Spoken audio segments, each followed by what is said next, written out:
There was a difference in the product between Indianapolis and Chicago, because Chicago, like I said, Bruiser was partners with Vern there, and it wasn't really a full AWA city, but it wasn't a full WWA city. A lot of the AWA talent came in, the titles were recognized there, but I think, did they use the Indianapolis TV, or do you remember? They did. Because I remember one time they made a mistake, and Sam Mineker's stand-up promos that were supposed to be plugging Indianapolis were plugging Chicago. So that's why I kind of thought, oh, wait a minute.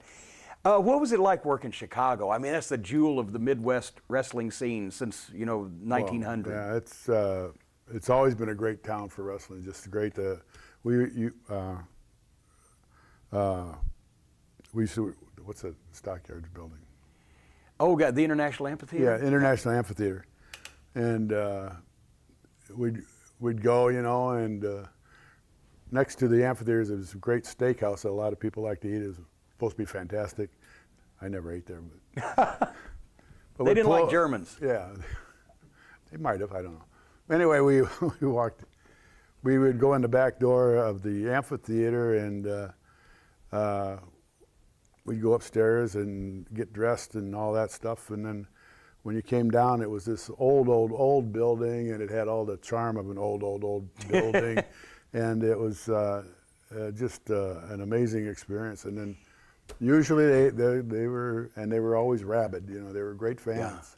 Yeah. A lot of interesting things happened. You watch those old films, and it's literally a squadron of police officers, because the seats, there's 10,000 people in the amphitheater.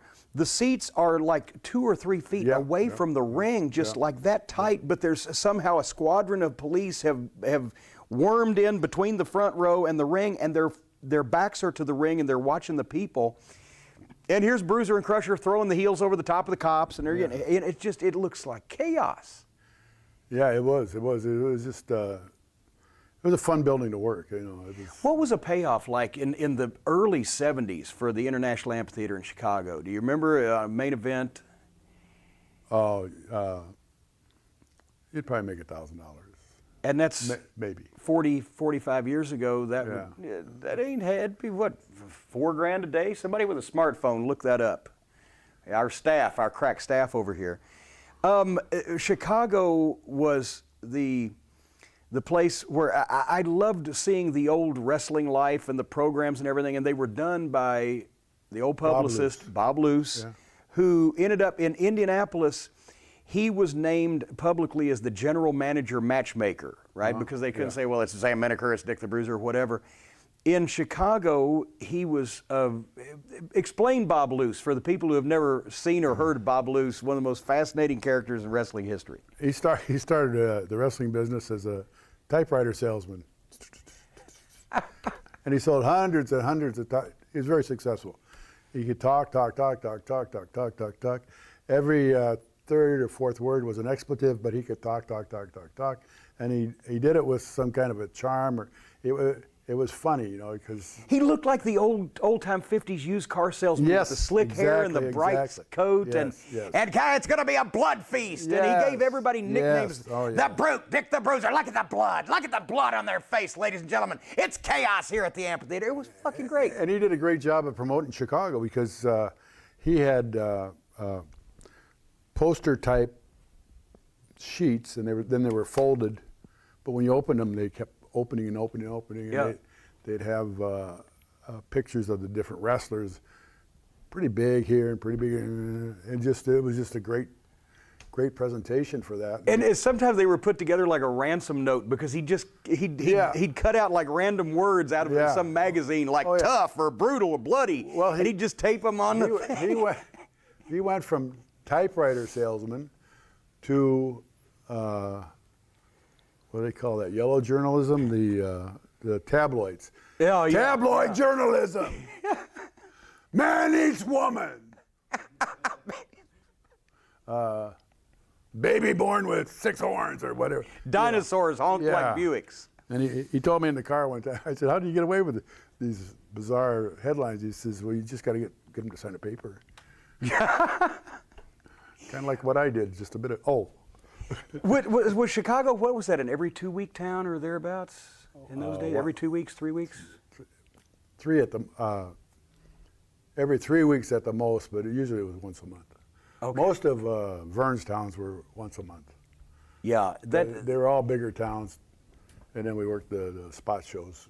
Speaking of spot shows, when business was up, and we'll get back to your title reign in a second, but as far as the schedule in Indiana, Terre Haute was a regular town. Fort Wayne, obviously, probably the second biggest town in Indiana besides Indianapolis. Muncie, Lafayette, Hammond. I noticed in Elkhart. And in the summertime, they also did a lot of county fair shows and a lot of high school spot shows. Yep. So, 3-4 days a week, and if you're making $1,000 payoff in Chicago, and what was Indianapolis like when you were on top? And it was, because in those days, the indie crowds were what, 10,000? Filling up the Fairgrounds Coliseum? We did well there, yeah. So it was Elkhart was an amazing town because it sold out almost every show, and it's a big high school. And in the middle of nowhere, you got a couple thousand people at the high school, right? Yeah, whatever. Was Bruiser a good payoff guy? Who did the payoffs in Chicago? Who did the payoffs in Indy? Or do you even know who exactly was? I think they got together in Chicago, but Bruiser was an okay payoff guy. He wasn't the best. He wasn't the worst I ever had. So he had Bobby Heenan has a couple stories that he's told me, which we'll probably get into when he leaves. But I brought this up earlier before we went on the air. But this is a lineup from right after you'd won the title. It's June 26, 1970, Indianapolis Victory Field Ballpark. And this actually is a copy of the insert that went in the program, one of those big jobs that Bob Luce put together, folded over. I've got a bunch of those. 6-match card at an outdoor ballpark show. Super spectacular. 6-hole matches. Angelo Poffo in one of the prelims, Bobby Heenan against Golden Boy Paul Christie. But the 3 main events were special Battle of Former World Champions, Wilbur Snyder versus Mitsu Arakawa, tag team title match, the Chain Gang, Jack and Jim Dillinger, who was Don Fargo and Chris Colt, against Big Bill Miller and Dick the Bruiser. That's Dr. Big Bill Miller to you, since he's a veterinarian. And the main event, WWA World Title match, Baron Von Raschke versus Ernie Ladd. Now, this was even before I started watching. I remember Ernie as a heel, but I never remember him. Did he come in as a babyface at that point in time? He had really played for the Kansas City Chiefs up until a season or two before, so he was an NFL star at that point in time. He was like a late blossoming Jimmy Raschke from Nebraska. He started as a quote blue eye, baby face. How hard was it to get sympathy on a guy 6'9", 325 pounds, when you're trying to beat him up and wanting the people to go, oh, poor Ernie? Surprisingly, Ernie was a good enough worker to get the job done. He could go either way. We're talking about wrestling now. Hey. Yeah, he could go either way. He was a good talent. He just unusually big man. He was almost 7 feet tall and well muscled. And later on, we both got smart and partnered up, and it was a lot easier for both of us. Ernie was, and of course, I got to know him when we first met him. Obviously, I was a fan, long before I got in the business, but then he was working for Bill Watts when we went to Mid-South, and we got a chance to know him, and the promos were incredible. That's where, Ernie really came out of his shell, like the Baron came out of his, and drew huge money with the promo. Yeah. I'm 6'9", I weigh 325 pounds, I cover the ground, I walk on, Mr. TV announcer. Yeah. Oh, it was, with talent like that, it was really, I guess it was 71 that Bruiser made a deal with the manager of the Olympia Stadium in Detroit to start running opposition to the Sheik. Yes. Did you have any insight on that? Did he just all of a sudden, had he been sitting there for 6 years festering, Detroit should have been mine, and suddenly he sees, I've got Baron Von Raschke, I've got Ernie Ladd, I got myself and Snyder, I've got all this talent, my business is coming up. Or was it just a chance meeting with the manager of the Olympia, or how did the Detroit expansion come about? Well, I'd worked for the Sheik, yes. But see, that's now all of a sudden. He treated me fairly, and but so did Bruiser in years before, and but now all of a sudden Bruiser goes into Detroit, and the Sheik's established office, but he's using a lot of the talent that he has on top that Sheik had already gotten over in Detroit. So was that part of the Dick had a devious mind. I was about to say, would we be accusing Bruiser right now of being devious? I can't. At first, it took a while, but then it took off, and by '72 or so, both offices were doing so well, they were selling out. Sheik would sell out the Cowboy, and you go back and look at those old body press programs, and some of the pictures of you on the cover that Tony Lanza took, the great wrestling photographer in those days. But the body press program, there's 12 matches, and every NWA star in the world is on the card. And then you look at Bruiser's, and he's got all the Midwest guys, and he got heat with the NWA for doing this and going into Sheik's backyard. Yeah, during those years, I didn't work in St. Louis anymore. But that's right. Or for Kansas City, I think. Maybe not. Maybe didn't bother. Well, because Sam Muchnick was St. Louis promoter, president of the NWA, and he and Bruiser were like best of friends. They were best of friends, but he didn't use Bruiser either. Because Sheik, who never used the NWA champion. Because he was too cheap, right? Ever. That I know of, he didn't use the champion. So, but he was a member of the NWA, and so Sam was being true to his. Well, he would have caught all kind of shit from every other member if he had not done that. But even Bruno Sammartino, Bruno had dropped the belt in New York and was picking and choosing his spots, working a part-time schedule, picking the major markets. But he came in to work with Bruiser, Indianapolis, and Detroit. Was that because he was such friends with Bruiser, or because he didn't like the Sheik? Or do you know which could have been a combination? I've never had a conversation with him about that. He and I became pretty close after we got to know each other a little better, and Bruno's such a stand-up guy. Yeah, he really great is. Guy. But you can tell that if you cross him one time, he's like Luce when Buddy Rogers knocked Strangler Lewis. Okay, you're off the list. Bruno actually, the story that I always heard, I wasn't man enough to ask him to his face, but I've heard this story, was that one time in the early years, Sheik brought Bruno out from New York to the Cowboy and said, well, hey, let's go 2 out of 3. I'll take the first, you take second, with DQ in the third. And apparently Sheik took the first, and Bruno's still waiting for the second fall to start. One of those type of deals. Maybe it's apocryphal, I don't know. But it could be, but it could have happened too. I hadn't heard that story, but I don't not believe it. The first run you had with the belt, you won it on March 7th. You lost it back to Dick the Bruiser on October 14th that year. But you stayed in the territory, did you? Because you came back and got the belt back just about a year later on November 29th, '71. Were you still in the territory, or had you gone out and come back? Do you remember? My son was born in Indy, so in '70. So I was still in the territory. Yeah. And you guys, like you said earlier, you'd worked 2 or 3 territories at the same time, since Indy was close to St. Louis and Central States, the AWA, so you could make shots. And that's another good thing that unfortunately is not available these days, is the top stars in one particular territory always had the option to take out dates, especially if the promoters were working together, and go make major market shows, and that kept things fresh. But at this point, see if you remember some of these names. From '71 to '74, these were the guys that were really drawing the money. Ernie Ladd, Blackjack Lanza and Mulligan, Cowboy Bob Ellis, Jimmy Valiant first, then Johnny joined him, yourself, Billy Red Cloud, who was huge in Indianapolis, Pepper Gomez, Bruiser, Snyder, obviously Bobby, we talked about Bruno. Billy Red Cloud's another guy that's overlooked as shit. He was so over in Indianapolis, they put the belt on him. You put the belt on him, right? Yeah.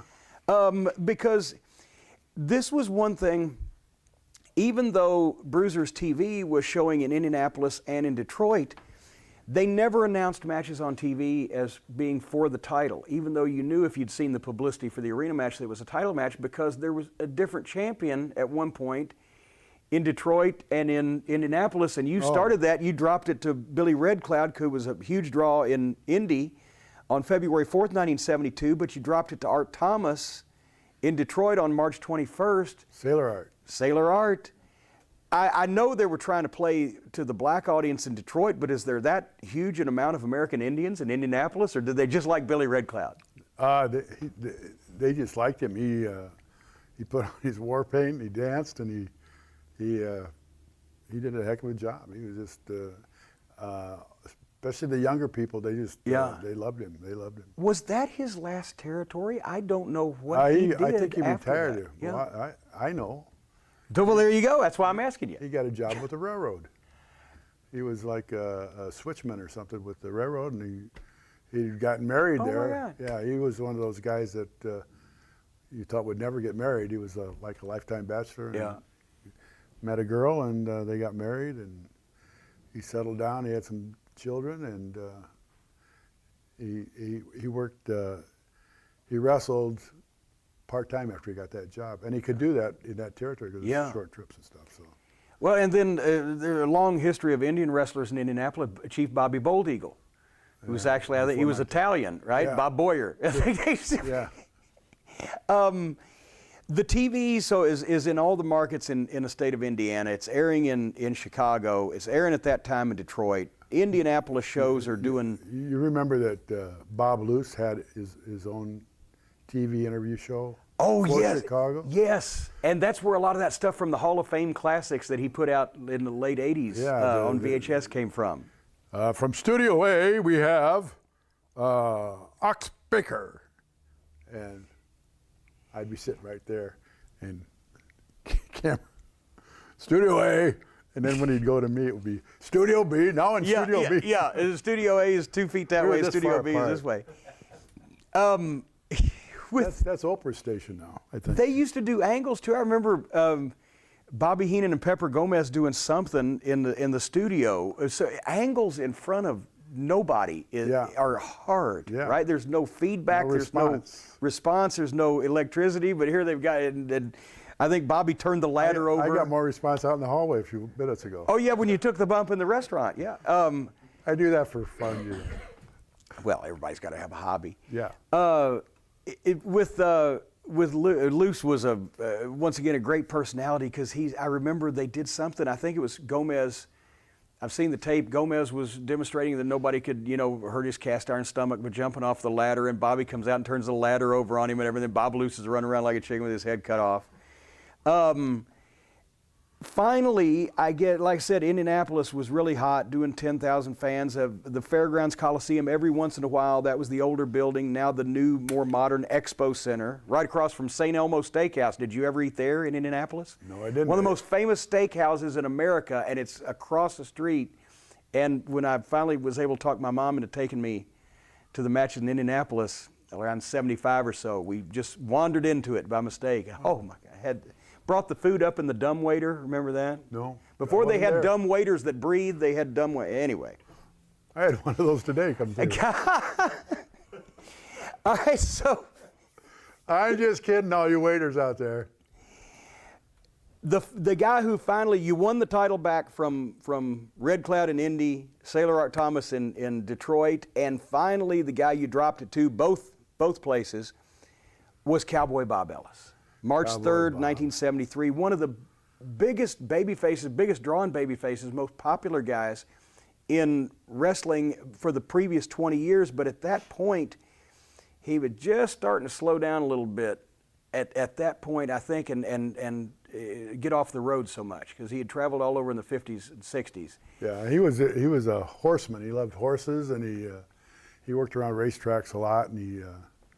Matter of fact, got in a little trouble once in a while. But anyway. I was going to ask, I heard about the issues with horses and. Yeah, before we get malign his character, because he was a great guy.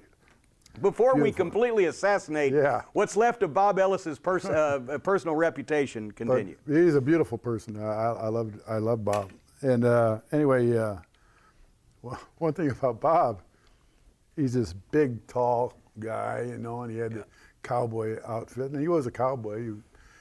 He loved horses, and he trained them, and he did all sorts of things with them. But anyway, he had the big cowboy hat, and he had the chaps, and he had all this stuff as part of his garb. And a good-looking man, broad shoulders, very handsome, you know, very handsome, full head of hair, everybody thought. And as you got into the match and things started to loosen up, things would come loose. And pretty soon Bob would be throwing a left hook, throwing a left hook, throwing a left hook. And you're wondering, well, why is he just hitting with one hand? He's holding his flopping hairpiece. Every time he'd swing his arm, it would go like that. So he was holding it down. I remember that. It's funny. Also, You had to be there. He bled a lot as a babyface, especially early in his career. One of the things he liked to do was he'd get busted open. He'd do the death walk out in the people so they could see that the blood was really coming and they could see the glazed look in his eyes, and it got people up like that. But over a period of time, you could tell by this point, his head, he didn't have the deep crevices like Abdullah the Butcher, but he just had a steady, you know, gig marks all the way across the wrinkled effect. Anyway, I heard a story that he finally, in the late 70s, went to a doctor, plastic surgeon, had dermabrasion, got his forehead all cleaned up, smoothed out and everything, and then got himself booked in Puerto Rico, where he's going to bleed from his earlobe, from every orifice of his body. He got his head fixed and then went to Puerto Rico. Tell the horse story. I'm not sure. I've heard a little something about it, but he sometimes would monkey with the horses. Oh, there are stories out there. I mean, I was not a witness to any of this, so I can't be called into court. But I'd heard stories where he and some of his cohorts would find a horse in Mexico that was a really fast horse, and they'd get him into this country somehow. And I don't know the business that well, but apparently all horses born in the United States of America have a tattoo on their lip. See that? And numbers, I think it is. Maybe it's letters too, I don't know. But anyway, they would do that. So they would put a tattoo in that horse's lip that was valid, I guess. And one time they put the horse in a race, and it was really a super fast horse, and it just burned up the track. I don't know what track it was. It could have been Detroit, or it could have been. I know he raced in New York, and he raced at Churchill Downs sometimes. But anyway, the horse won, and they're checking the horse, and you know it's supposed to be this one-colored horse, a roan or whatever horses are supposed to be, but one color, no markings. And as the sweat is running off its body, one of his legs is turning white. They painted the horse. They painted the leg, yeah. So. Is that like putting a fake license plate on a stolen car? Is like, you know, nobody will know. I don't know the business that well, but it was. It's a funny story. To me, it's funny, but to Bob, it wasn't, I'm sure, because he did get some fines and penalties and stuff. Who was your favorite guy to work with at that point in time? Because you had a lot of the classic Midwestern baby faces to choose from, but who was easiest, really, or who was just you had chemistry with? Well, believe it or not, Dick the Bruiser and I went 2 or 3 hour Broadways. Oh, my God. Over a period of time, and so he had to be pretty easy. Yes. I tell you, once again, Bruiser then was a great worker, because watching not only those old Indy matches, but the old Chicago matches, poor Stevens and Bockwinkel and Bobby is flying and everybody's bleeding and they're selling nothing. And I'm going, my God. But Bruiser and Crusher, especially in Chicago, was just insane. The fact that they were over so strong, you could have a 2 out of 3 fall tag match with the heels. They would, Stevens and Bockwinkel, for example, or the Valiant brothers, they'd beat them up in the first fall and beat them, 1, 2, 3. Then in the second fall, they'd beat them up some more and get juice on them, and either Bruiser or Crusher would get disqualified, or Crusher would slip on a banana peel, and the heels would get the second fall. And in the third fall, Bruiser and Crusher would beat them up, bloody them even more, and then beat them, boom. And 2 weeks or a month later, they'd come back and the heels were still hot, and Bruiser and Crusher were still hot, and they'd beat them up again. Yeah. Because they did it in the right way, you know. They'd always, it sound, when you say it like that, it's, yeah, but it was done with a nuance that the people people wanted to come back and see more. And plus that gladiator pit environment where the like we said, the fans and the cops and That's everybody. exactly. And Indianapolis was hot too. I remember one time the match they always showed whenever Sheik would come in was the match he had with Sailor Art Thomas where he threw the fireball at him. But there's Eddie Creechman, his manager, is up on the apron of the ring because he can't get on the floor because it's dangerous, and he's got cops all around him.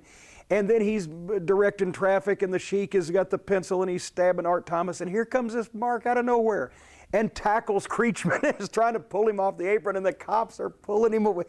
This is pandemonium. We have to see this live. We've got to go, folks. That was, to me, the main draw of the TV, is it was always chaos. Yep, it was. It was. Those were some fun times. The TV, again, like I said, two tapings from an Expo Center card. I think that's probably a Sam Mineker innovation, because when they transitioned from the Armory to shooting the house show. Yeah, the Armory was 5 shows. And all in day. one night, yeah. Yeah, and there were not, I don't know if they had a main event match. I think we might have had one main event match, but that wasn't televised. Yeah. But there were 5 shows packed into, I don't know how many hours. But and you can tell because the last show of the night, the bleachers have emptied out. Dwindling, yeah. But with the Expo Center tapings, Bruiser used to have some of the guys that weren't wrestling on put that show. hoodies on or a coat and go sit in the audience. Sit in the audience, yeah. They would get 2 shows out of the Expo Center, which ran probably about every 3 weeks on average, as I seem to recall. But that would leave at least the 3rd week where they wouldn't have a show. And what they would do is they would take one of the old shows from the library.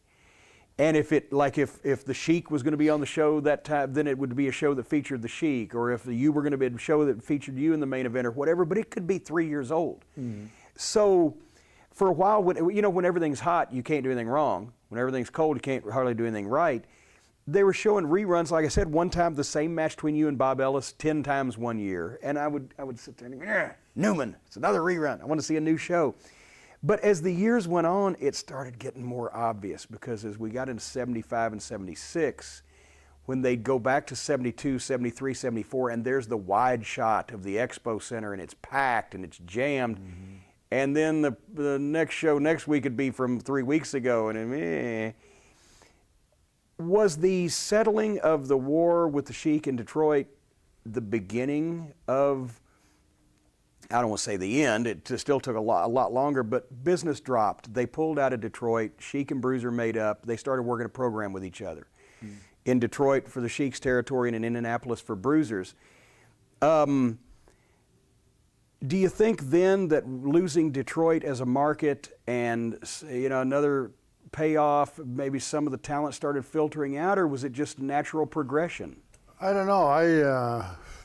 Before they hooked up again, I had the opportunity, so I went back to Minneapolis, and